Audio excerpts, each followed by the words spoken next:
All right, hola, bienvenidos, hello, welcome. I'm Miss Markel, or Señorita Markel. I teach Spanish 1 and 2 here at Swartz Creek High School in room 311. Follow me and I will give you a tour of the classroom. Right here is a pretty good student spot. I have a lot of resources for student.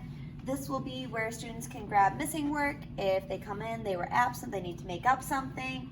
They can drop off assignments here in the bin. We have tissues, staplers, scissors, and these bins are all also free for student use.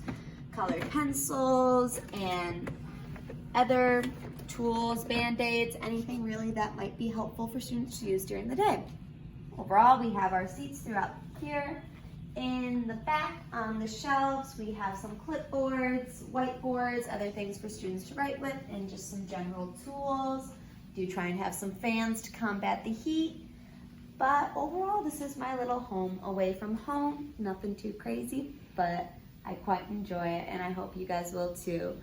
If you guys have any other questions or further concerns, please contact me at my email, smarkel@swartzcreek.org, which is SMARKEL@SWCRK.org. Thanks, guys. Hope you have a great day.